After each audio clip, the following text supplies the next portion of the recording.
vamos começar a última mesa do seminário, né, dos 30 anos da Constituição. E é uma mesa, para terminar, até muito boa, uma mesa da casa, né, aqui coordenando apenas dois cientistas políticos. Eu sou da sociologia, então venho aqui, vou trazer questões sociológicas para vocês, bem complexas. Tá? Bom, então, temos aqui a mesa de representação e participação. Primeiramente vai falar o Eduardo Raposo, vai falar sobre formação educacional das elites políticas brasileiras. E depois o Fernando Cardoso Lima Neto, que vai falar de ouvidorias e ONGs, desafios da participação nas órbitas do Estado e da sociedade civil. Né? Acho que dispensa a apresentação, né? O Eduardo e o Fernando, né? São dois colegas queridos do departamento, né? Que trabalham na área de ciência política. Né? Temos aqui alunos da pós, alunos da graduação, né? Convidados. Né? Então, vou dar a palavra, primeiramente, ao Eduardo, né, que vai me apresentar, e depois fazemos perguntas e depois passo para o... faz os dois e depois fazemos perguntas. Alô. Boa tarde a todos. Estou vendo ali a galera ali, os alunos, os colegas. Não, eles estão aí porque sempre aquele calor do ano. Pessoal,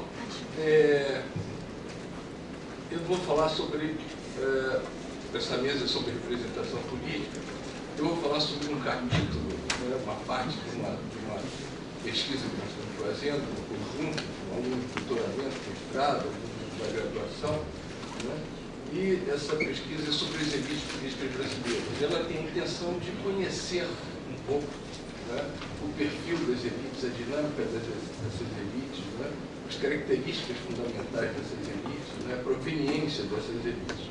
Então, eu acho que a primeira pergunta que a gente faz, que aliás é o título do nosso seminário terça-feira, estão todos convidados, na sala 302, a partir de 13h, virão aí especialistas nesse mundo, por que se estuda elites políticas? Isso já é uma questão interessante inicialmente. Né? A literatura de ciências sociais foi muito forte, né, nas questões estruturais, isso desde o século XIX. Né?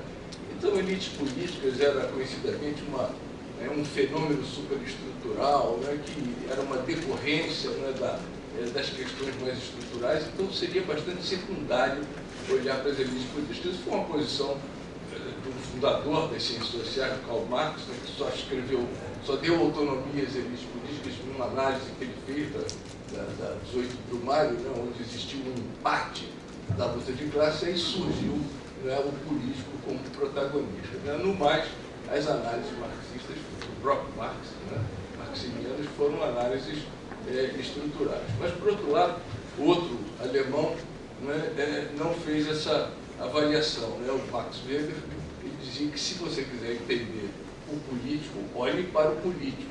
Né? Então, entre essas duas dimensões, né, eu acho que existe um campo de reflexão muito grande. Né? Eu estudei com um professor chamado Pierre Duval, e ele é uma pessoa muito forte nessas reflexões. Né? E as sociedades, na verdade, elas são sociedades muito plurais, muito diferenciadas. Né?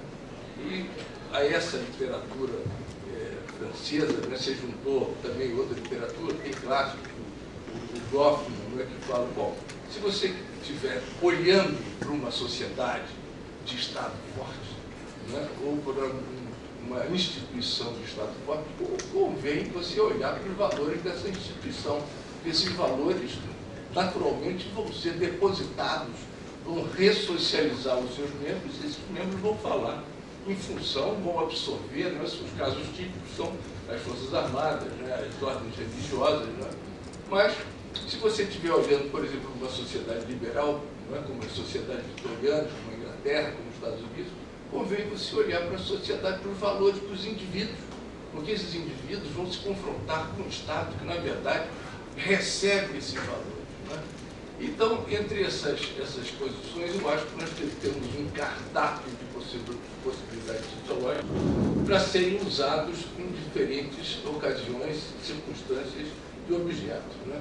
Se nós formos, por exemplo, em conjunturas rotineiras, talvez seja interessante olhar para aquelas estruturas, mas em conjunturas de ruptura, em conjunturas de exaltação, eu acho que vale a pena ouvir o que as pessoas estão falando, os indivíduos, né?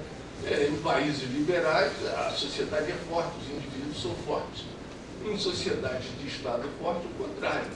Eu acho que essas questões se misturam e conformam uma caixa de ferramentas de ciências sociais que podem ser sacadas, né? E essas duas perspectivas, sejam perspectivas weberianas ou marxistas, elas se salvam, se ajudam e se complementam, né? Quando a gente era mais jovem, existia uma disputa ideológica muito grande, esses princípios, mas isso são tempos que já estão para trás e nós podemos utilizar, aprender e essas duas perspectivas diferentes, né? Então, essa pesquisa que eu vou apresentar uma parte, né, que é um capítulo de um trabalho que eu estou escrevendo, é sobre a formação educacional das elites políticas brasileiras. Eu estou trabalhando no governo Goulart, uma pesquisa que tem uma base empírica forte. Eu peguei 959 atores do Poder Executivo, do governo Goulart até o governo Dilma II, né, e foram protagonistas e titulares de 126 instituições, né, do Poder Federal, Executivo, e fiz 22 perguntas da formação pessoal, profissional, política, acadêmica, educacional, para cada um desses atores. Coloquei isso tudo numa base de dados forte, que é um SPSS, balancei aquilo tudo e chacoalhei aquilo tudo e saiu uma quantidade de correlações imagináveis que podem se prestar à análise sociológica. Logicamente que essa questão da formação educacional, ela pretende se juntar a outras questões relativas à nacionalidade, à família, partidos, a ideia das coalizões, como é que o executivo se relaciona com o legislativo, eles vêm da iniciativa privada, da onde? Setor bancário, setor industrial, quem são essas pessoas, vêm dos sindicatos, vêm das organizações patronais, quais são as vocações políticas regionais, né? E as suas origens institucionais. Então, esses elementos conformam, né, uma quantidade de informações que, junto com análises econômicas e análises estruturais, né, possibilitam e ajudam a fazer um certo diagnóstico desse mundo político do Poder Executivo que nós temos, que nós conhecemos pouco, né? Então, eu vou apresentar aqui hoje uma parte desse trabalho que é sobre a formação educacional das elites políticas brasileiras do Poder Executivo, né? São, como eu disse, 959 políticos, né, que foram examinados, né, nessa perspectiva com muito cuidado e com muito trabalho empírico, né? Antes de começar a falar sobre essas elites, sobre as características dessas elites, é interessante ressaltar que existem 3 grandes grupos ausentes, né, nessa representação do executivo, né, que são os negros, as mulheres e os pobres, né? Eu tentei, sobre as mulheres, não é muito difícil saber, porque isso se reconhece visualmente. Sobre os negros, eu escrevi uma carta para o presidente do IBGE, pedindo que ele me disponibilizasse, né, a autodeclaração dessas 1000 pessoas, mas ele me respondeu, para que ele queria esse documento do meu trabalho, dizendo que isso é protegido por um decreto e informações individualizadas eles não têm permissão de fornecer. Claro, o Poder Legislativo tem mais estudos sobre essas características, mas sobre o Poder Executivo é muito difícil, né? A gente não tem grande coisa, né? Bom, eu parti também com uma ideia, o historiador José Murilo de Carvalho, no primeiro volume da sua tese, A Constituição da Ordem, ele diz que a formação jurídica é a formação do tempo do Império clássica, né, ir na escola de Coimbra para aqueles jovens que queriam seguir carreira política. Então, o que eu me perguntei para procurar, perguntei essa base de dados, é que no Brasil contemporâneo mais plural, não é, muito mais sofisticado do ponto de vista da estrutura social. Existem informações educacionais que se destacam, que têm uma presença marcante no Executivo brasileiro, e se tem, o que elas revelam sobre a vida política brasileira? Né? Então, essa é a primeira pergunta. E colocando lá a base de dados para rodar, ela me mostrou três principais formações educacionais mais presentes. Eu passar uns quadros aí, mas acho que vai ficar muito chato, mas aqui meus papéis. Que são os seguintes: os bacharéis em Direito continuam majoritariamente presentes na formação dos membros do Poder Executivo, do primeiro escalão. Depois você tem os militares, também com uma presença muito grande, não só historicamente pela nossa formação republicana, Teodoro da Fonseca e Floriano Peixoto, depois Dutra, também os dois golpes de 37, 64, mas eles têm uma presença muito grande também no primeiro escalão, desses diferentes governos aqui analisados. Os governos de Goulart, a Dilma, são interessantes porque eles oferecem várias rupturas. De Goulart era um governo democrático, uma economia, eu vou comentar isso, híbrida, não era nem liberal nem desenvolvimentista, e com os militares divididos, você tem uma ruptura aí para o período militar, que tem três componentes diferentes. Você tem Castelo Branco inicialmente, ainda dentro de uma linha amena, se considerarmos o que viria a surgir mais posteriormente, tem a linha dura, depois a democratização, depois tem a democracia, e tem muitas rupturas que caracterizam uma trajetória da história política brasileira que é bastante interessante, bastante expressiva do nosso mundo político. Mas, de qualquer maneira, são essas três formações, as formações mais presentes. Tem muitas outras. Em medicina, 40 pessoas, nesses 1000. Você tem administração, 27 pessoas, ciências sociais, de todos esses 1000 indivíduos, tem 18. Contabilidade, jornalismo, física, tal. Mas essas são as grandes.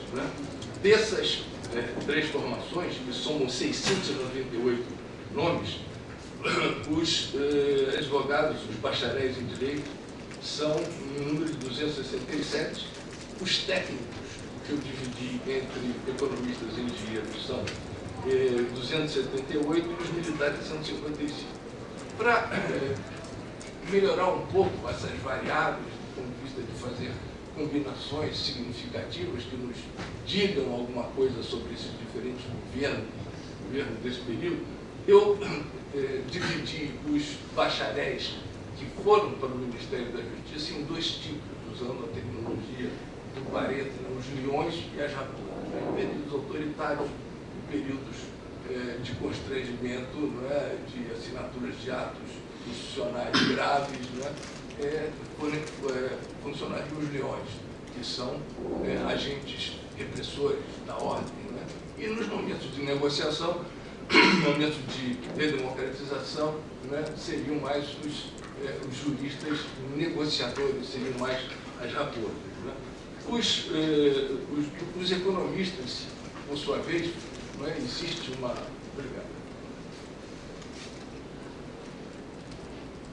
Existe uma alternância típica e clássica da economia capitalista, que são os economistas liberais e os economistas desenvolvimentistas, que apesar de se disputarem politicamente e ideologicamente, na verdade, eles se salvam e se complementam. São duas pernas da modernidade, do Estado e do mercado. E os militares, por sua vez, nós podemos identificar os militares chamados sorbonistas, que eram militares que tinham um certo contato com a sociedade civil e com partidos políticos, sobretudo os tradicionais, a UDN, o PSD, e os militares da chamada linha dura, que também são alternados. Então, com essas 6 variáveis, nós podemos, que são variáveis decorrentes de formações profissionais e de trajetórias políticas, nós podemos olhar para esses diferentes governos no seu poder executivo e fazer alguma reflexão sobre as suas características fundamentais. Algumas palavras eu acho que são importantes sobre esses senhores, melhor dizendo, sobre as características dessas formações, né?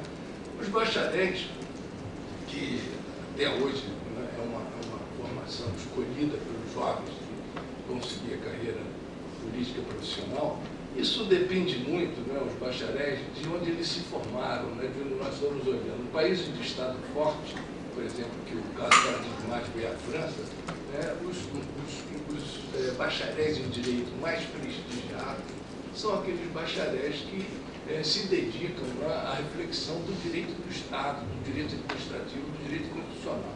Esses senhores têm muito menos importância em países liberais, onde são os advogados do mundo civil que defende a sociedade, os grupos, os indivíduos que são os protagonistas. Isso aí já traz algumas informações a esse respeito e também dependendo da escola sociológica que vai olhar para esses senhores e atribuir também características diferenciadas, né? A outra, aqui nós tivemos o Visconde do Uruguai, né, que nos apresenta, né, um país de Estado forte, né, que é uma das características brasileiras. Para não entender híbrido, como nós vamos chegar a ver mais tarde. Quando esses bacharéis em direito se transformam em políticos, ocorre uma transformação muito forte nas suas identidades fundamentais, que é a luta pelo poder.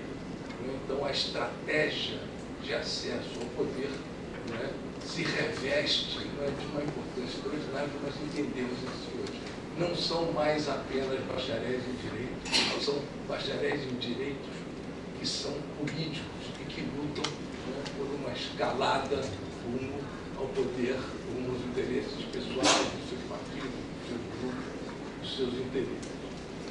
Os militares também têm uma sociologia forte dos militares, mas os militares é uma formação caracterizada como uma formação total, não é? Nos termos também do Orton, Foucault deu muita atenção a isso também, não é? E eles participam de uma instituição que tem valores próprios muito arraigados e a partir de ritos e de formação, de hierarquia e de disciplina, eles adquirem valores muito comuns, eles passam a olhar para a sociedade e para eles próprios a partir de valores institucionais muito fortes. Não é? Então, essas diferenças já vão dizer alguma coisa sobre a predominância e o protagonismo desses senhores que, numa dança de cadeiras, se alternaram, se confrontaram e se aliaram nesses diferentes governos. Né?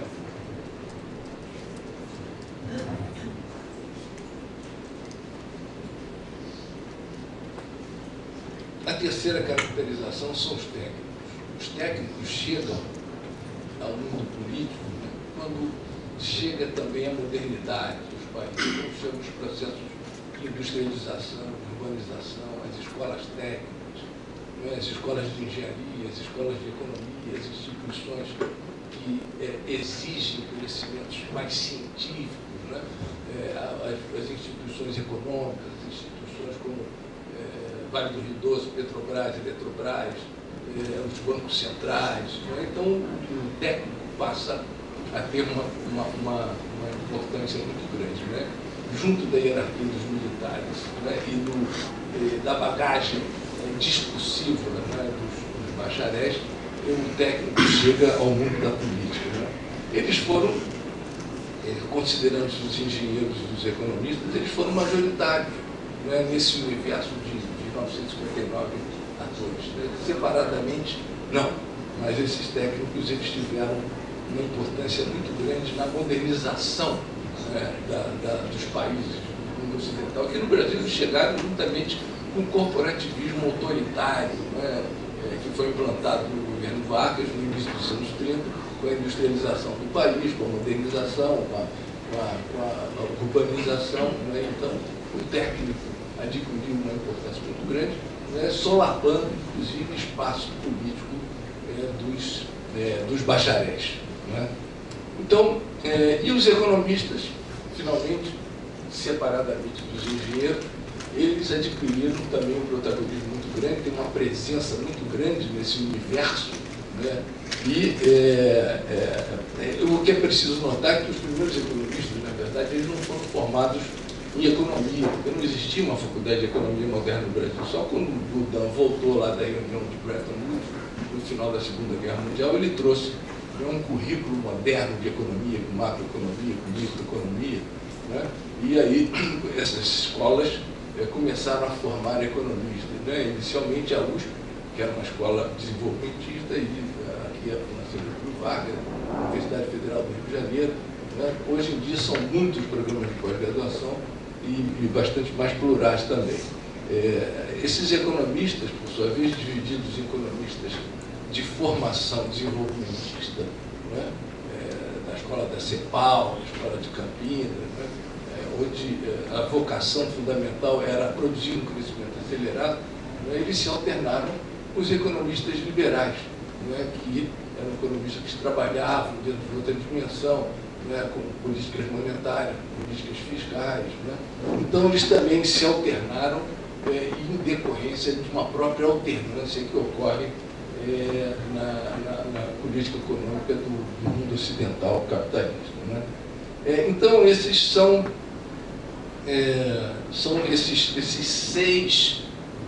essas seis gavetas desses três formações fundamentais que estão mais presentes na formação educacional dessa elite política brasileira desse período, né? Isso uma informação empírica tirada de uma base de dados bastante robusta e que nos leva, né, a inquirir como é que esses senhores praticaram políticas públicas, como é que eles induziram o Poder Executivo a trabalhar olhando para as demandas sociais, para os problemas nacionais, né? Bem, só de curiosidade, né, nesse mundo aí de Goulart, Dilma, nós tivemos 22 cientistas sociais, né, em instituições como o Ministério de Relações Exteriores, o Ministério da Cultura, a Presidência da República, né, Secretaria de Comunicação Social. A presença dos cientistas sociais é bastante reduzida, bastante diminuída. Só uma informaçãozinha, antes de eu fazer um pouco de uma reflexão sobre esses diferentes governos. Os graduados são a presença majoritária, e os pós-graduados aumentaram na mesma proporção que os programas de pós-graduação também foram institucionalizados no país. O governo que teve mais pós-graduados, né, em todos os níveis, de mestrado, de docência, doutoramento e tal, foi o da Dilma Rousseff, e o que teve mais doutores foi o Fernando Henrique Cardoso, que foi um presidente sociólogo, né, deste mundo acadêmico, do mundo sociológico. Então, aplicando essas categorias a esses diferentes períodos, a gente pode ver, começando pelo Goulart, que o Goulart, né, ele tinha uma pauta política e social como sendo a pauta fundamental, a pauta que ia fazer as reformas, a reforma agrária, a política, a reforma urbana. E, naturalmente, essas instituições ligadas a essa pauta e seus titulares foram valorizados, né? Então, o governo Goulart foi um governo muito conturbado, muito instável, mas um governo muito curto, 2 anos e 7 meses. Mas, de qualquer maneira, tiveram 96 titulares neste mundo em crise do período Goulart. E desses 96 titulares, 45 eram bacharéis. A gente foi, por exemplo, o Castelo Branco, teve 48 titulares, só 13 formados em Direito. No Costa Silva, menos ainda, tinham 29, teve 29 titulares, só 6 formados em Direito. Os bacharéis em Direito foram protagonistas, foram os mais presentes em todos os governos democráticos. Eles perderam esse protagonismo com o regime militar e ganharam novamente com a redemocratização do país. No período militar, você encontra muito mais militares nesse primeiro escalão. Isso já é uma primeira informação nesse sentido. Então, no governo Goulart, os ministros da Justiça foram raposas.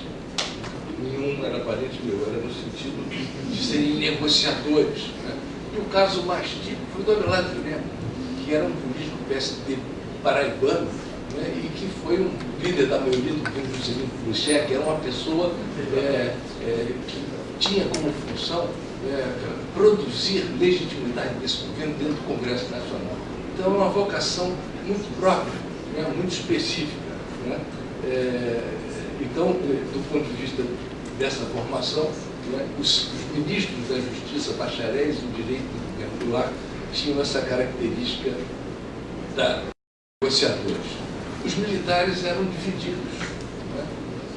E essa divisão continuou mesmo depois do parlamentarismo ser negociado e imposto naquele momento, e essa divisão chegou ao golpe de 1964. E os economistas, apesar do Goulart ter uma forte marca desenvolvimentista, os economistas desse primeiro escalão do governo Goulart eram híbridos. Né? Se a gente olhar, por exemplo, tiveram vários com a circulação, crise, né? Muita circulação. Você teve Walter Moreira Salles, que era um banqueiro, que foi ministro da Fazenda. Você teve também o Celso Furtado, que foi o mais importante economista desenvolvimentista do Brasil moderno, do Brasil em geral. E mesmo se nós olharmos o plano trienal do Celso Furtado, que tem 3 pernas, tem uma dimensão desenvolvimentista, uma dimensão social, mas tem uma dimensão monetária. Ele chamou para administrar a parte monetária do plano dele o Casimiro Ribeiro, que foi um economista egresso da SUMOC. Né? Ele apoiou muito da esquerda, sobretudo, né, do Inácio Rangel, nas discussões econômicas do tempo, né, por ter colocado essa perna monetária dentro do seu plano trienal. Mas, de qualquer maneira, fica caracterizado aí uma política econômica híbrida, se olharmos não só para os atores, né, dessa base de dados, mas também pelas políticas públicas que foram implementadas. Então, militares divididos, bacharéis, raposas negociadoras e economistas misturados, híbridos. Né? Na chegada do período militar, tem uma ruptura, né, nítida, né, nesse mundo. Né? Mudam-se os diagnósticos, né, mudam-se as prioridades, né, e os atores, as instituições que são mais importantes são as instituições de informação e segurança e as instituições econômicas também. Portanto, né, os atores formados dentro dessa afinidade temática passam a ter um protagonismo muito maior. Né? Os bacharéis, os políticos, diminuem a sua importância, diminuem a sua participação e esses senhores passam a ter mais protagonismo. Né? No governo Castelo Branco, que foi o único governo de política liberal do regime militar, os militares eram ainda chamados socorristas, que tinham ainda um certo contato aí com o mundo político. Né? Os bacharéis variaram. No primeiro momento foram as chamadas negociadores, né? Como Newton Campos, Nunes Sá, Juraci Magalhães, que eram híbridos de políticos, né? E de homens de Estado autoritário. Mas depois houve um fechamento do regime e surgem os leões. Né? A Constituição de 1967 foi escrita por Francisco Campos e já consolidou ali os 3 primeiros atos institucionais do regime autoritário. Então o governo Castelo Branco tinha essas características. E a economia era liberal. Tinha Otávio Gouveia de Bulhões e o Roberto Campos como uma dupla que predominou nesse mundo. Há uma ruptura muito grande na passagem do governo Castelo Branco para o governo Costa Silva e Médici, que foram governos da chamada ditadura, militares da linha dura. Saem, então, os socorristas e entram esses senhores da linha dura. Os ministros da Justiça agora passaram a ser os leões. Né? O ato institucional número 5 foi escrito nesse período, né? Gama e Silva. Então, só olhando a relação dessas trajetórias pessoais, né, com esse aparato institucional, né, eu acho que é o que nós estamos tentando fazer aqui misturando um pouco de olhar institucional e olhar para características das elites políticas.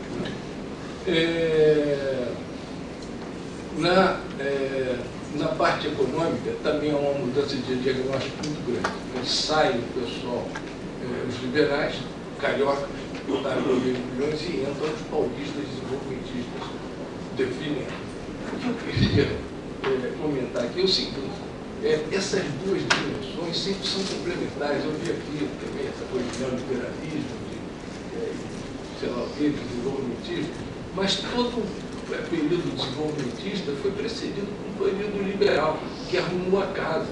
Então, o Castelo Branco tinha feito o Conselho Monetário Nacional, tinha criado o Banco Central, a casa estava arrumada do ponto de vista econômico, a economia internacional estava se acelerando, então houve possibilidade de um crescimento econômico de 10% em média de 67 e 74, foi o chamado milagre econômico brasileiro. Não distribuiu nada, o negócio do bolo crescer, distribuir, só cresceu. Mas, de qualquer maneira, como nós vamos ver mais tarde também, essa proposta liberal foi a proposta que predominou no primeiro governo Lula. Né?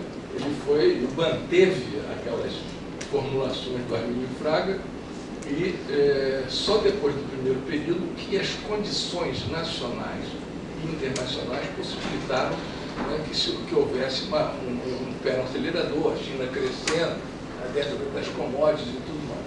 Então, essas políticas liberais e as políticas desenvolvimentistas, elas se salvam. Né? Se nós olharmos para o século XIX, todas as crises liberais do século XIX foram salvas pela participação do Estado, como foi a crise de 1929, uma ideia keynesiana de aceleração da economia a partir da ação do Estado. Bom, então saem esses senhores liberais e entram o desenvolvimentista. A disputa era entre São Paulo e o Rio de Janeiro. Era o Mário Henrique Simons, liberal, e o Delfim Neto, desenvolvimentista. Hoje as coisas são mais complexas nesse sentido, mas a queda de braço era essa. O que quer São Paulo? Quer pisar no acelerador e exportar e produzir recursos. Então, esses dois senhores, Costa e Silva e Médici, foram mais ou menos representantes da linha dura de um período complicado do ponto de vista político. Né? Os juristas foram peões e os economistas foram desenvolvimentistas. Né? Passando para esses dois outros governos do período militar, Geisel e Figueiredo, muda-se também, porque aí é o período da democratização, da abertura, então voltam os sorbonistas, esses grupos internos do exército que disputam hegemonia, né, e preponderância, saem do pessoal da linha dura, voltam os sorbonistas. Né? A economia continua desenvolvimentista e voltam também os negociadores, os bacharéis em direito negociadores. Né? Petrônio Portela, Biak, Armando Falcão, essa turma do mundo autoritário, mais políticos ao mesmo tempo. Né?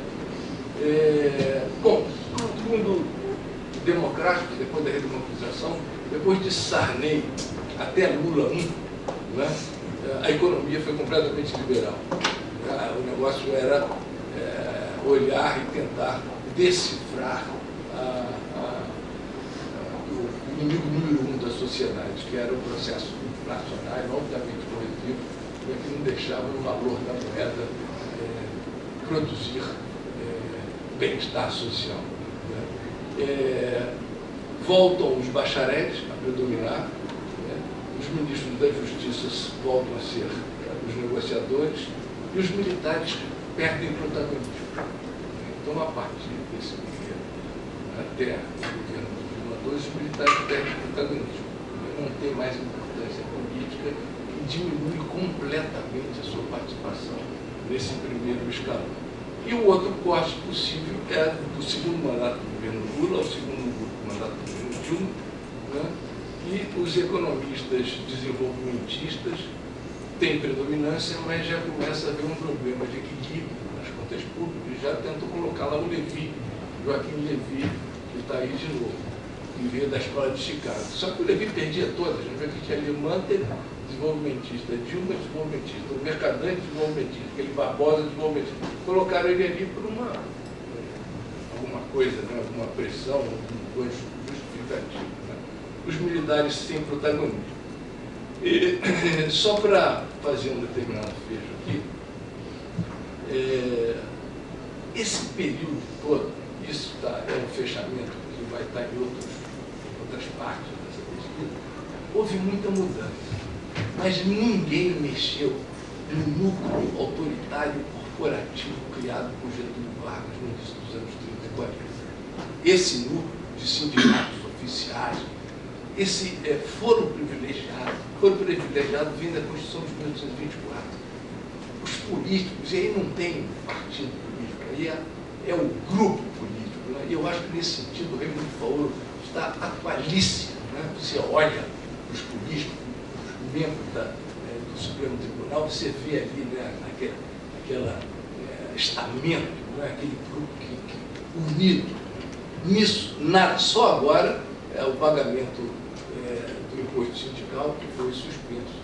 Mas esse mundo corporativo, autoritário, criado por Vargas, ninguém mexeu, nem os liberais, nem os desenvolvimentistas, nem os autoritários, nem os democratas, ninguém, nem PSDB, nem PT, nada. Isso permaneceu intacto. Né? E outra questão é o seguinte, eu também estou fazendo parte dessa pesquisa, tem um capítulo chamado Tempestades Perfeitas. Né? E houve tempestade perfeita política em dois governos, no governo Collor e no governo Dilma Rousseff. A tempestade perfeita, esses diferentes governos passaram por muitas crises, mas só dois passaram por 4 crises importantes e simultâneas, que foram má administração das coalizões partidárias, a relação pela qual o Executivo negocia com o Legislativo através da cooptação de seus membros para o poder ministerial, o apoio desses partidos. Quem fez uma má administração foi o Collor e a Dilma. Né? Crise econômica dos dois governos, manifestações de rua e acusações de corrupção. Esses 4 elementos tiveram passeando num jogo de cadeiras nesses diferentes governos. Agora, ao mesmo tempo, né, eles foram presentes no governo Collor e no governo Dilma, e o que deu foi o impeachment. Então, são características do Poder Executivo, da nossa representação política, que, juntamente com uma série de outros trabalhos que estão sendo feitos aí pela turma aí que está trabalhando comigo, né, nós queremos conhecer um pouquinho mais, né, do Poder Executivo brasileiro que nós temos. É isso que eu queria falar para vocês.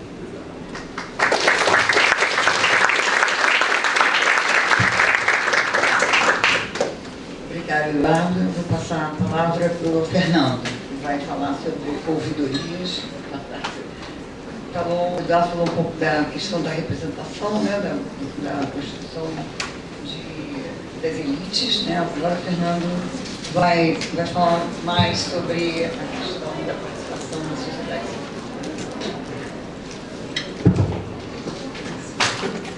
Boa tarde. Obrigado, Ângela. É uma satisfação imensa compor essa mesa. Primeiro pelo fato de estar aqui junto com 2 lideranças consolidadas em suas respectivas áreas de atuação. Lideranças também dos grupos de pesquisa dos quais eu participo aqui na universidade, né, o GEDRED e o grupo de elites políticas, e também, claro, pelo fato de se tratarem de 2 grandes amigos que eu fiz aqui na universidade. É sempre uma satisfação quando a gente consegue conciliar essas 2 coisas, né?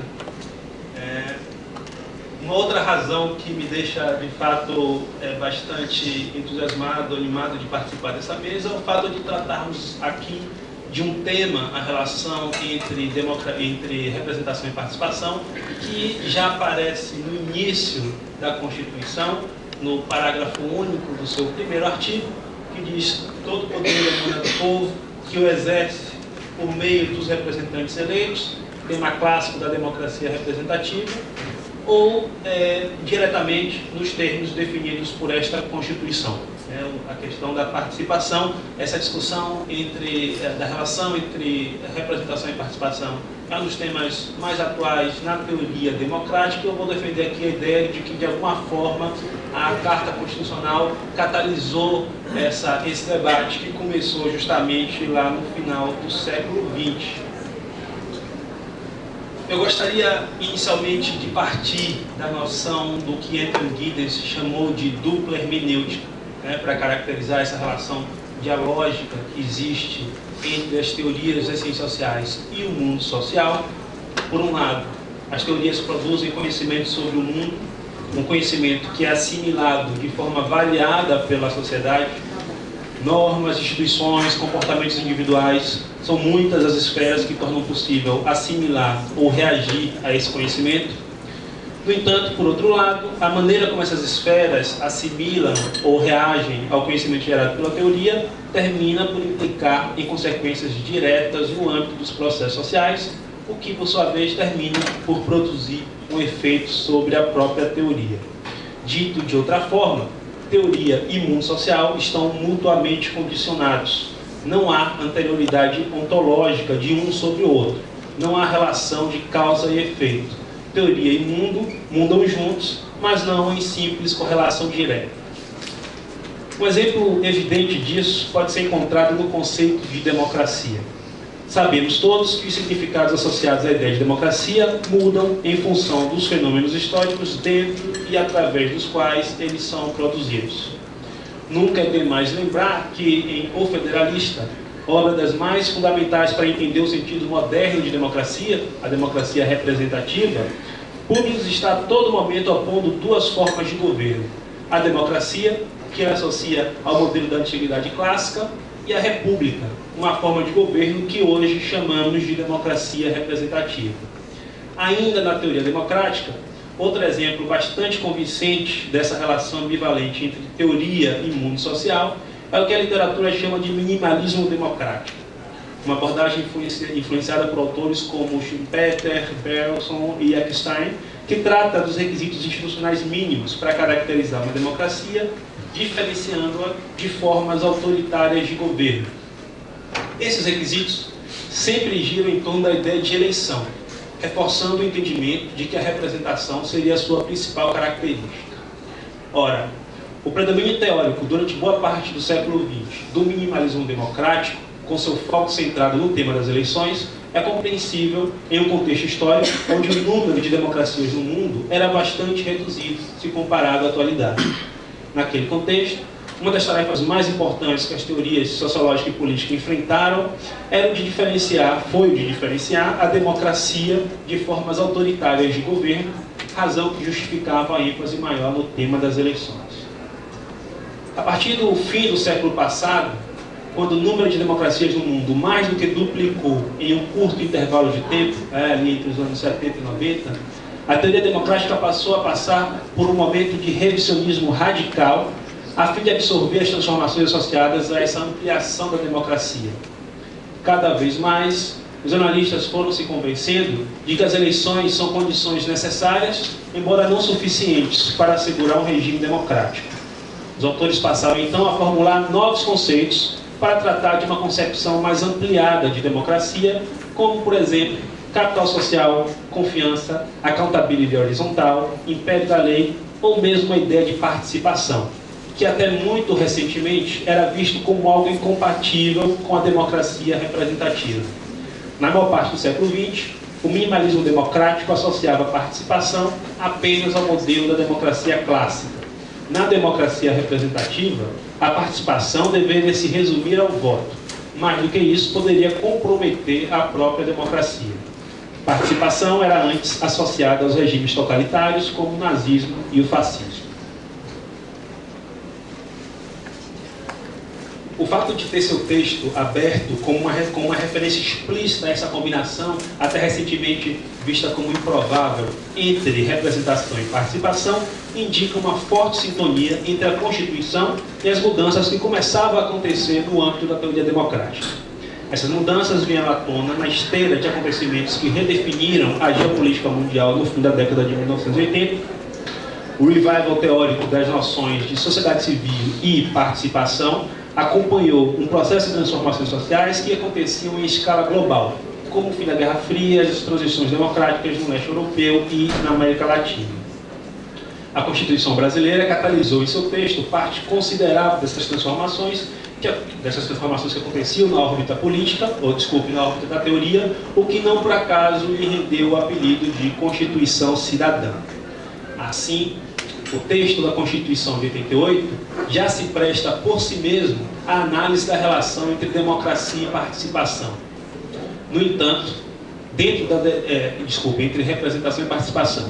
No entanto, dentro da perspectiva da dupla hermenêutica, minha fala hoje não estará concentrada nos princípios e valores que norteiam a Constituição propriamente, mas na sua efetividade dentro e fora do Estado, isto é, na forma como eles são incorporados na nossa realidade social. Para isso, proponho aqui uma exposição muito breve sobre duas pesquisas que realizei no curso dos últimos 10 anos e que me permitiram tratar do tema da participação tanto na órbita do Estado quanto na órbita da sociedade civil, as ouvidorias e as ONGs. Atualmente eu tenho pesquisado o fenômeno dos coletivos, que também problematiza a noção de participação, mas como se trata de uma pesquisa ainda em curso, eu optei por tratar dessas outras duas que já foram concluídas. Claro, se for o caso, a gente pode falar sobre isso na discussão.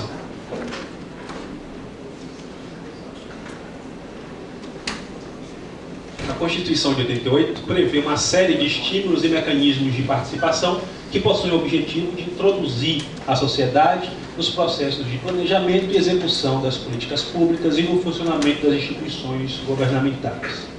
Na pesquisa que conduzi inicialmente no IPEA e depois aqui na PUC, tratei especificamente de uma delas, de um desses canais, as ouvidorias, em particular aquelas instituídas no âmbito federal. As raízes históricas das ouvidorias públicas no Brasil se estendem até o período imperial. Contudo, foi apenas no último quarto do século XX, após a ditadura militar, que a instituição do Ombudsman recebeu a denominação de ouvidoria e passou a ter mais presença através da formulação de decretos-lei que visavam institucionalizar essa atividade no Brasil. Atualmente, as ouvidorias estão plenamente institucionalizadas. Existem mais de 1000 ouvidorias, atuando nos níveis federal, estadual e municipal. Contudo, apesar de estarem consolidadas institucionalmente, pouco se sabe sobre essas ouvidorias. Seja no âmbito da produção acadêmica ou no âmbito da produção estatal de estatísticas e de controle administrativo, existem poucos estudos e informações sobre esse amplo universo. Em geral, os estudos e levantamentos sobre as ouvidorias no Brasil revelam um diagnóstico de baixa efetividade da contribuição dessas organizações para a participação e o controle social. De uma perspectiva teórica, as ouvidorias remetem a duas tradições. Por um lado, a ideia de controle do poder por outro poder, uma tradição aberta por autores como Locke e Montesquieu, e, como sabemos, fundamental para a consolidação dos princípios do liberalismo político. Por outro lado, a ideia kantiana de uso público da razão, que o filósofo dissocia da ideia de uso privado da razão. O uso privado da razão remete ao pragmatismo referente ao imediatismo das relações sociais, enquanto o uso público da razão remete a um espaço de reflexividade que não está condicionado a qualquer imediatismo, pois está orientado para a longa duração. Kant argumenta que, no exercício cotidiano da vida, é inevitável que o uso privado da razão predomine sobre o uso público, embora seja importante assegurar condições para que este último, o uso público da razão, também possa se fazer presente. Formulado o entendimento conceitual sobre os princípios e o papel ideal das ouvidorias, procuramos então avaliar a maneira como a legislação as absorve ou não. Levando em consideração um conjunto de 93 atos normativos, que são decretos, portarias e leis, que instituíram as ouvidorias no nível federal,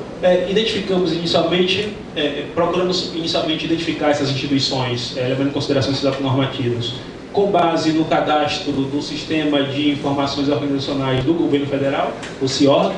Depois nós contatamos individualmente essas instituições para recolher o material. O primeiro objetivo foi identificar nessa legislação as condições de autonomia que as instituições dispunham no âmbito normativo para exercer os papéis de controle do poder e de exercício do uso público da razão. os resultados revelaram condições precárias de autonomia. Um dos principais problemas consiste nos mecanismos de escolha das autoridades máximas de uma ouvidoria, o ouvidor. Muitas vezes, a pessoa que ocupa este cargo é indicada pela autoridade máxima da instituição que deveria ser controlada. Assim, por exemplo, o ouvidor da ouvidoria do Ministério dos Esportes era escolhido pelo próprio ministro. Isso implica em limitações à autonomia política da ouvidoria, uma condição que é fundamental para que ela torne efetivo o seu potencial democrático. A ausência de práticas de accountability é outra limitação à efetividade do potencial democrático dessas instituições. Muitas vezes, a legislação prevê práticas de accountability que são dirigidas apenas ao indivíduo. Ao indivíduo, claro, que aciona a ouvidoria, sem qualquer retorno à sociedade em geral. Poucas legislações prevêem práticas de accountability direcionadas à sociedade, geralmente através de relatórios publicados em seus sites. Outro problema muitas vezes encontrado nas legislações diz respeito à capacidade reduzida das ouvidorias influenciarem a administração das organizações governamentais que estão vinculadas. Inclusive, a maior parte das legislações reduzem as ouvidorias a um mero repositório de críticas e sugestões, sem qualquer influência sobre o processo decisório das instituições governamentais. A falta de delimitação de tempo para o mandato dos ouvidores também é outro obstáculo para a sua efetividade democrática. Em alguns casos, pessoas ocupavam o cargo de ouvidor por mais de 10 anos. Em geral, todos esses problemas reduzem consideravelmente a possibilidade da ouvidoria efetivar seu potencial democrático, de controle do poder e de exercício do uso público da razão. A forma de nomeação dos ouvidores, a ausência de delimitação temporal para os mandatos, a reduzida capacidade de influenciar processos decisórios e a falta de práticas de accountability direcionadas à sociedade são os principais obstáculos que ameaçam o controle social e a participação nessas instituições, além de reforçarem as gramáticas patrimonialistas e clientelistas que elas supostamente deveriam combater.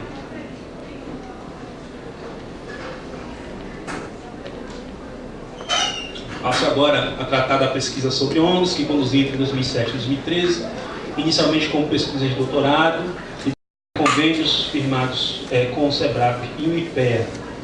O projeto estava vinculado ao Núcleo Interdisciplinar de Estudos sobre Desigualdade, coordenado pela professora Elisa Reis. Nesse projeto Guarda-Chuva, as ONGs foram analisadas como expressão de transformações que aconteciam na órbita da sociedade civil desde o final do século passado. Com o fim da Guerra Fria, a ideia de desenvolvimento da economia política passou a acomodar um novo vetor, que não se confundia nem com o Estado, nem com o mercado, a sociedade civil. As ONGs apareciam, então, como agentes importantes na atuação desse terceiro vetor na promoção de desenvolvimento. Contávamos com uma equipe de pesquisadores que realizou um conjunto de 56 entrevistas aprofundadas com dirigentes de ONGs nacionais, sediadas no Rio de Janeiro, e dentro de 4 áreas de atuação, que foram minorias, meio ambiente, saúde e educação. As entrevistas estavam concentradas em questões sobre as ONGs e suas relações com o Estado, a sociedade civil e o mercado. A análise dessas entrevistas me permitiu identificar o predomínio de 3 valores sociais que apareciam na entrelinhas dos discursos formulados pelos entrevistados: justiça social, filantropia e ecologia. No contexto da pesquisa de doutorado, passei então a realizar novas entrevistas com algumas dessas lideranças, dessa vez concentrado na biografia da pessoa e não mais na sua instituição. A análise desse novo material reforçou a presença central dos 3 valores nos sentidos que as pessoas atribuíam a seus engajamentos e motivações para a ação. Passei então, ainda no contexto da tese, a realizar uma pesquisa macrohistórica para entender como os valores da justiça social, da filantropia e da ecologia se cristalizaram como referências simbólicas centrais no ativismo das ONGs. Muito antes das modernas ONGs, a história das organizações privadas não lucrativas no Ocidente nos remete pelo menos à Idade Média. Aquilo que hoje chamamos de assistência social privada sem fins lucrativos tem sua gênese histórica nas práticas de caridade promovidas pela religião. Durante muitos séculos, a caridade cristã foi o principal valor social que orientou a promoção dessas práticas em hospitais, asilos, paróquias e dioceses. No Brasil, desde os primórdios da colonização até os anos 1950, os católicos leigos, católicos que não possuíam cargos eclesiásticos, monopolizaram a promoção de ciência social, e foi só a partir da década de 1950 e 1960 que um conjunto articulado de 3 transformações históricas mudariam definitivamente os rumos dessa história e terminariam criando o campo das ONGs no Brasil. O primeiro passo, a primeira grande transformação para a formação do campo das ONGs no Brasil foi a iniciativa de algumas organizações leigas que optaram, nesse contexto dos anos 50 a 60, optaram por se converter a ideologias de esquerda e se aproximar dos movimentos sociais. No plano simbólico, o ideal da caridade cristã começava a ceder espaço para ideais de justiça social. Ao se afastarem da igreja, essas organizações intensificaram as parcerias com os movimentos sociais, oferecendo serviços de assessoria técnica e jurídica, ficando conhecidos pela literatura como os Centros de Assistência aos Movimentos Sociais. A segunda grande transformação histórica que originou o campo das ONGs no Brasil ocorreu durante os anos 80, quando essas mesmas instituições buscaram então se separar dos movimentos sociais. Nesse momento, a sociedade civil no Brasil começava a se fortalecer concomitantemente ao fim da ditadura militar. Um dos itens mais importantes na agenda da sociedade civil emergente foi a especificação e o empoderamento de seus atores, entre eles os movimentos sociais. Os centros de assessoria dos movimentos sociais viram então ameaçadas as suas funções mediadoras diante de um movimento social cada vez mais autônomo. Embora tivessem logrado relativo sucesso ao demarcar suas fronteiras simbólicas em relação à igreja, a proximidade com o movimento social ainda ameaçava a autonomia institucional dessas organizações. Começaram então uma série de congressos, debates e publicações que culminou na adoção da identidade ONG. A terceira grande transformação que consolidou o campo das ONGs no Brasil ocorreu durante a década de 1990, que marcou a proliferação dessas organizações e a sua consolidação institucional. Dentre outros, eventos como a fundação da Associação Brasileira de Organizações Não Governamentais, a ABONG, em 91, a Lei das OICIP, em 99, a realização da Campanha Nacional contra a Fome e a Miséria no Brasil, do Betim, em 93, e a ECO 92, do Rio de Janeiro, legitimaram a atuação dessas instituições e corroboraram seu respaldo diante do Estado e diante da sociedade. Nesse momento, foram consolidados novos temas de atuação, como a AIDS e o meio ambiente, intensificando-se os vínculos de cooperação internacional entre ONGs. Cresceu também o número de instituições ligadas ao mercado que atuavam em projetos sociais, acontecimentos que terminaram por transformar as fronteiras entre Estado, mercado e sociedade no Brasil. Essa análise macrohistórica e o material das entrevistas tornou possível construir uma tipologia de inspiração weberiana sobre participação nas ONGs em função de seus 3 sentidos principais: ONG como participação política, ONG como participação filantrópica e ONG como participação ecológica. No primeiro caso, a ideia de participação está amparada pelo valor da justiça social e visa alterar as relações de poder na sociedade. No caso da participação filantrópica, o valor predominante é o altruísmo, que implica no objetivo de prestar auxílio a pessoas ou populações em situações de risco, sem conotação necessariamente religiosa ou política. Por fim, o terceiro tipo é o da participação ecológica, orientado pela ideia de natureza como um valor e visando a preservação do meio ambiente e a promoção de uma consciência ambiental. Para identificar o sentido da participação que predomina dentro de cada um desses 3 tipos, foi preciso considerar as ONGs a partir de seus valores, mais do que seus temas ou áreas de atuação. Um mesmo tema ou área de atuação, como por exemplo o feminismo, pode estar relacionado a valores diferentes dessa tipologia. Tinha uma ONG, por exemplo, 2 ONGs que se declaravam feministas, e uma delas, eu quando estava entrevistando a pessoa, era uma ONG de mulheres negras e homossexuais. A primeira coisa que ela me falou foi o seguinte: nós somos uma ONG de mulheres negras, lésbicas, de mulheres negras e lésbicas lutando contra um Estado branco, homem e heterossexual. Ficava clara a disposição do conflito, da luta política. Por outro lado, uma ONG que também se declarava feminista, era uma ONG que promovia a divulgação dos benefícios do aleitamento materno. Então, são 2 casos de ONGs feministas que poderiam ser enquadrados em tipos diferentes, um mais político e o outro mais filantrópico.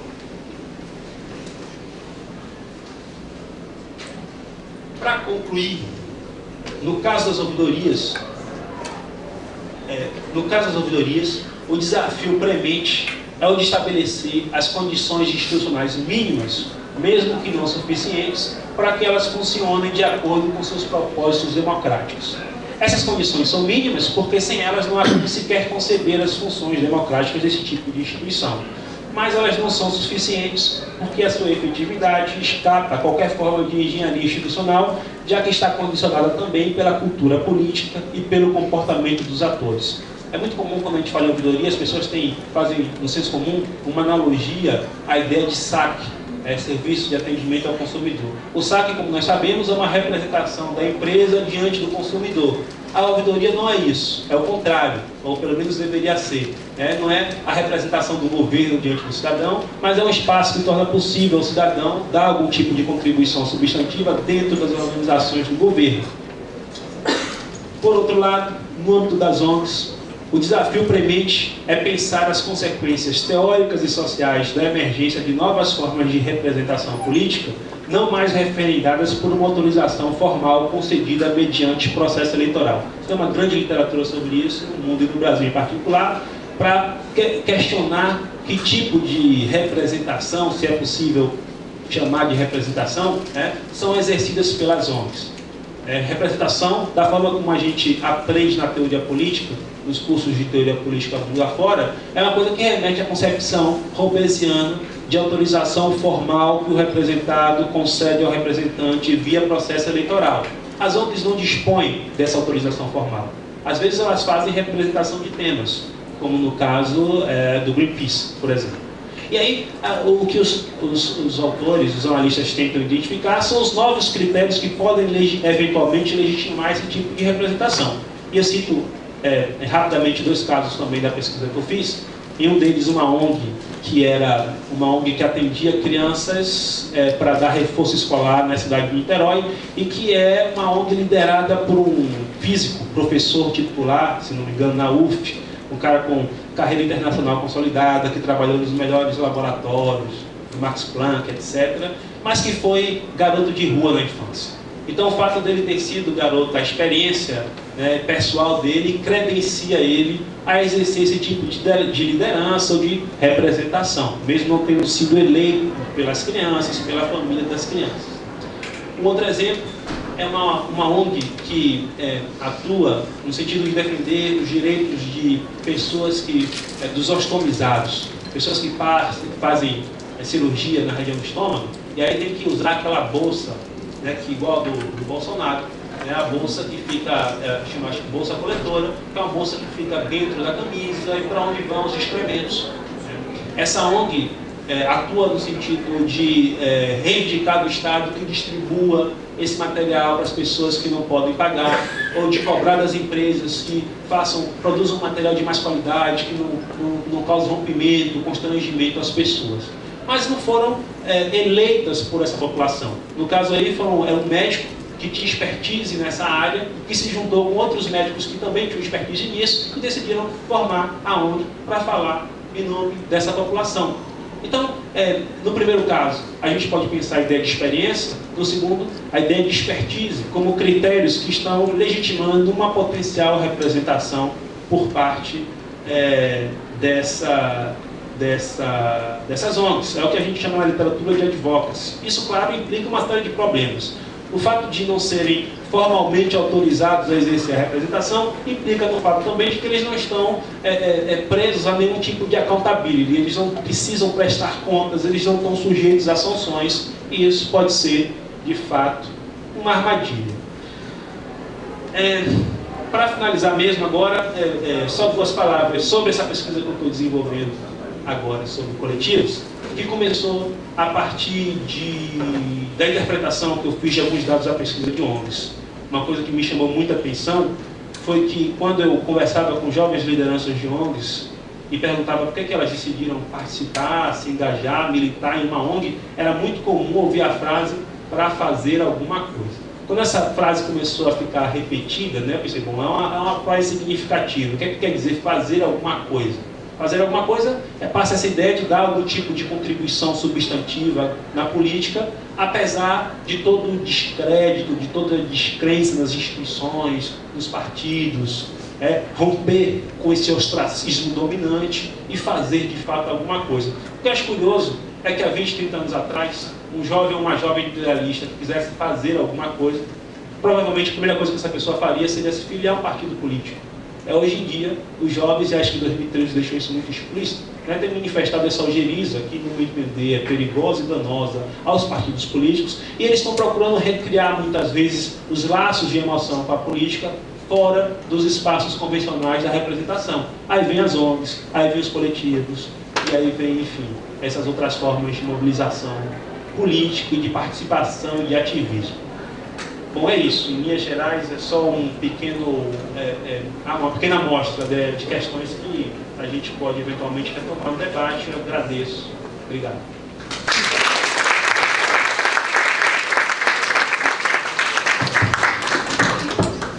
Nós vamos ter um debate muito curto. Surgiu aqui um aviso de que nós vamos nos mudar para o decanato do CTC. A palestra da Manuela vai ser no decanato do CTC, então nós temos 10 minutos. Isso, e lá nós vamos ter um coquetel. Então aí seria, a gente tem que sair daqui 15 para as 6 no máximo, né? Estamos perto, né? Daqui 10 para as 6. Então vamos fazer uma rodada de perguntas. Se alguém, por favor, a gente pode fazer uma rodada para uma pergunta assim, fundamental, né? Vamos eleger as questões fundamentais, curtas para que o Eduardo e o Fernando possam ter tempo de responder, tá bom? Eu tinha várias, mas eu vou deixar para depois. Eu falei muito. Peraí. Peraí, que é para... Cadê o vídeo?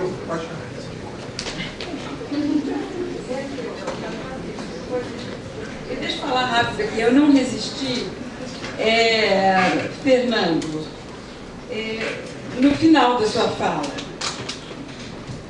realmente, vamos fazer a pergunta. A falta de representatividade das ONGs você coloca porque não recebendo votos, é isso?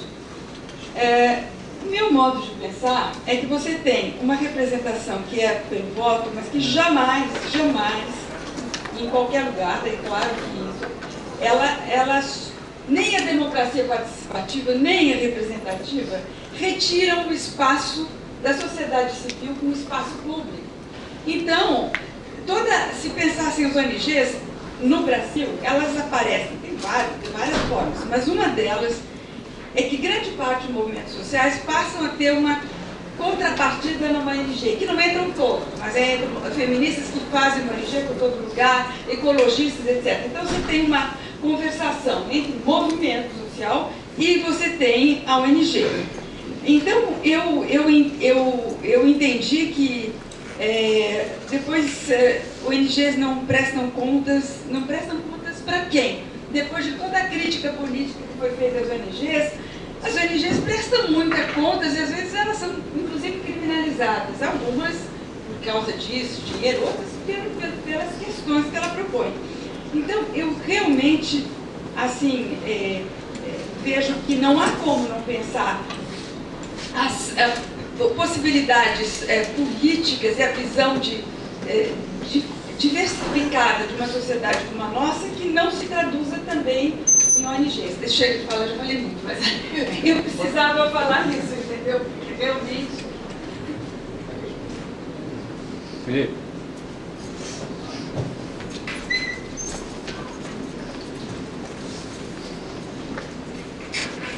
Obrigado. Eduardo, Fernando, muito bom ouvi-los. Queria fazer também duas perguntas para cada um, muito pontuais. Em relação à sua exposição, Eduardo, estou aqui pensando, né, a gente tem conversado sempre sobre o desenvolvimento da sua pesquisa, mas é uma pergunta de interrogação mesmo, talvez para você também, né? Em que medida essas categorias desenvolvimentismo e uma perspectiva liberal que você adota, né, para fazer uma espécie de caracterização de mudanças de conjunturas, em que medida elas seguirão sendo úteis para a gente pensar o que se avizinha, né? Até de transformações que não são apenas aqui no Brasil. O mundo está em ebulição, né? Claramente em ebulição, a questão chinesa, enfim. Então essa é uma pergunta, não sei como é que você tem pensado sobre isso. E, Fernando, acompanhando um pouco a sua inquietação também, eu aprendi a trabalhar com aquelas duas categorias de representação, política e funcional, né?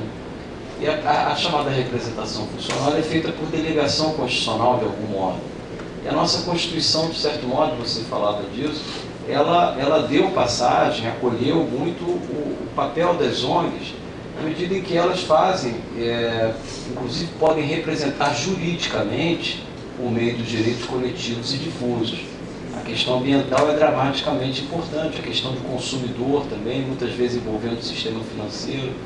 Então, as associações, por exemplo, de consumo, ou ONGs ambientalistas, né, que representam, às vezes, uma cidade inteira. Então, como é que você está lidando também com essa possibilidade de uma representação que não vem da representação política, ela vem por delegação constitucional e que encontra abrigo, né, encontra passagem no ordenamento jurídico americano, por exemplo. Nós nos inspiramos também nisso. Enfim, como é que você está vendo essa questão?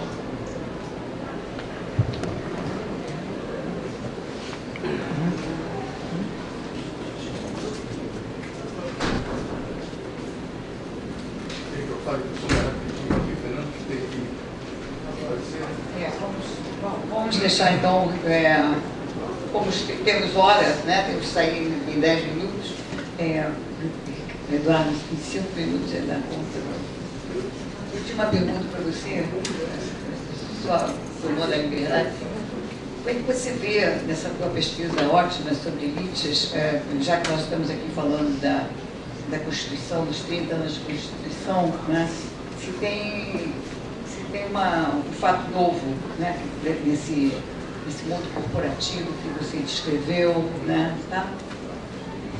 Rapidamente, Marcelo, meu amigo, a modernidade vem se transformando, mas não tanto, né? Esses dois princípios, que são a novidade da modernidade, que é o Estado, são os Estados nacionais e os mercados modernos, né, que o Richman falou, né, em alguns textos,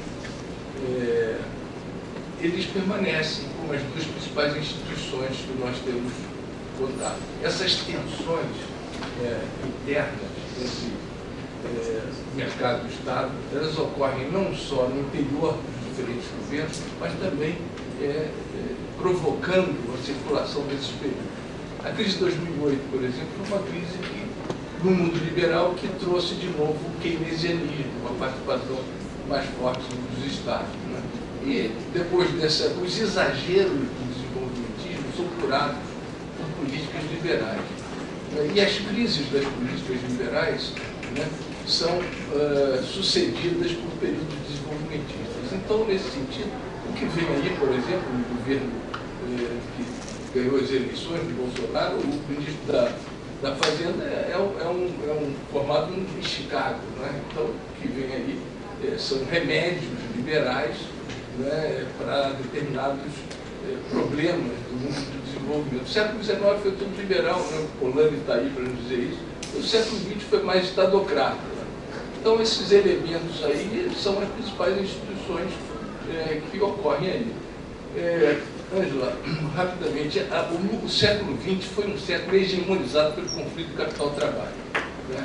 As identidades fundamentais do mundo político eram decifradas, né, por uma teoria, sobretudo a teoria marxista, que as pessoas adquiriam identidade própria, se estavam no mundo do trabalho, no mundo do capital, tinha uma classe média muito pequena e muito pouco expressiva do ponto de vista político, e isso que ocorreu. Eu acho que contemporaneamente existem outros conflitos que ainda estão sendo disputados ou querem,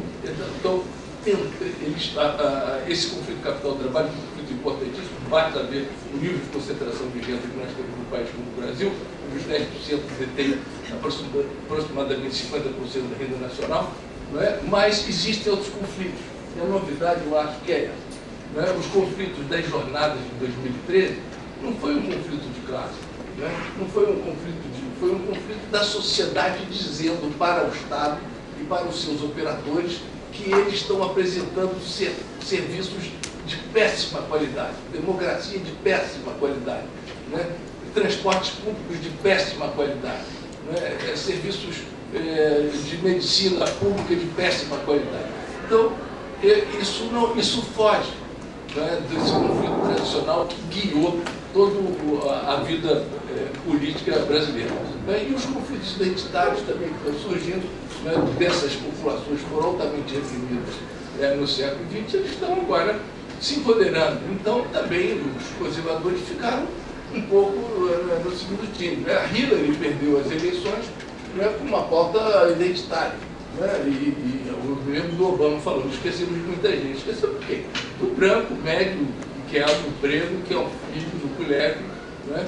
Então, esses elementos vão ter que se acomodar de determinada maneira. Né? As populações mais conservadoras, as populações identitárias, os conflitos que dizem para o Estado que esse Estado não nos representa. Né? Então, o mundo está mais complexo, não é mais o mundo do século XIX, né? E é por aí. É uma pena a gente estar tendo que ser a Jaco, Fernando, todo o teu poder de síntese. Rapidamente, eu não quis passar a ideia de que eu acho que não exista exercício de representação por parte das ONGs. O que eu quis passar é que existe um debate, né, sobre se é ou não é possível chamar isso de representação. Por um lado, você tem autores, por exemplo, estava vendo aqui o Leonardo Spitzer, ele tem uma tipologia para falar de representação eleitoral, advocacia ou representação da sociedade civil. Tem muitos autores que estão pensando esses novos enquadramentos, digamos, não robesianos de representação. Por outro lado, você tem autores que estão criticando isso, né, como o Luiz Fernando Miguel diz o seguinte, olha, se esses modelos de representação, eles não dispõem de accountability. E accountability é uma questão complicada, porque é uma palavra do inglês que você não tem uma tradução exata para o português. Às vezes a gente fala em prestação de contas, mas não é só isso. Seria uma coisa como tipo prestação de contas, mais um escrutínio sujeito a sanções. ONGs que recebem financiamento governamental, certamente elas estão sujeitas a esse tipo de controle, esse tipo de escrutínio. Mas elas são a minoria. No Brasil, o que a gente chama de ONG, né, a maior parte não recebe financiamento governamental. Aí o Luiz Miguel diz o seguinte, então a gente fica refém da boa vontade dos atores. E se uma coisa que a teoria política me ensinou é que a gente não pode confiar na boa vontade dos atores. Aí remete lá a questão do Madison, né, que os homens não são anjos, e porque não são anjos, precisam de governo. Mas enfim, a gente pode continuar em outra ocasião. Bom, gente, então vamos desfazer a mesa e mais uma vez lembrando